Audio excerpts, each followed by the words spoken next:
একাত্তরের চেতনা নিয়ে এতদিন যারা বিজনেস করে আসছেন গত 53-54 বছর ধরে, এর একটা বিশাল অংশ তো মানে 24-এর পরাজিত শক্তি বা ফেসিস্ট শক্তি যারা পলাইছে। আরেকটা বিশাল শক্তি এখনো মানে একজন একাত্তরের ঘোষক, আরেকজন একাত্তরের ধারক, এই তর্ক বিতর্ক করে একাত্তর নিয়ে ব্যবসা করতে করতে তো আপনারা নিজেদের আখের গুছিয়েছেন। আর 24কে বলেন 24-এর যোদ্ধারা একাত্তরকে মুছে ফেলতে চায় বা একাত্তরকে অস্বীকার করে। দেখেন 24-এর সবচেয়ে বড় স্টেক হোল্ডার উসমান বিন হাদি কি বলছিলেন শুনি। 71কে 47-এর বিরুদ্ধে দাঁড় করিয়ে দেয়া, আবার 24কে 71-এর বিরুদ্ধে দাঁড় করিয়ে দেয়া, অথচ এই তিনটেই, একটা যুদ্ধ করেছে আমার দাদা, একটা করেছে আমার বাবারা, আর একটা করেছি আমরা।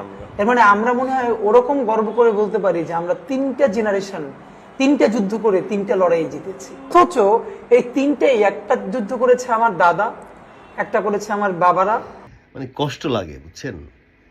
একাত্তর আমাদের বাপরা যুদ্ধ করে একাত্তরকে আনছে, বাংলাদেশের মানচিত্র আনছে। আর সেই মানচিত্র যখন মানে বিলীন হয়ে যাওয়ার পথে 24-এর আমরা যুদ্ধ করে সেই মানচিত্রকে আবার ধরে রেখেছি। আর আমরা করবো অস্বীকার একাত্তরকে আমরা ভুলে যেতে চাই, একাত্তরকে আমরা নিশ্চিহ্ন করে দিতে চাই। আমাদের বাপকে আমরা ভুলে যাব, বাপকে অস্বীকার করব। মানে হাদির কি পরিষ্কার কথা। একটা শক্তি শুনলাম এখন নাকি বলে যারা হাদির বিচার চাচ্ছে তারা নাকি হাদিকে নিয়ে ব্যবসা করছে। হ্যাঁ, ডেফিনেটলি। আপনারা একজন ঘোষক, একজন ধারক, তাদেরকে নিয়ে ব্যবসা করলেন না তো বছর। আর হাদি হচ্ছে সেই শক্তি, সেই নেতা যাকে নিয়ে ব্যবসা করা যায়, তাকে আমরা মেরে ফেলছি। যাই হোক, যারা হাদিকে আসলে বোঝার মতো ক্ষমতা নাই, শক্তি নাই, তাদের জন্য আমার এই ভিডিও। ছোট্ট ছোট্ট করে হাদির কথা।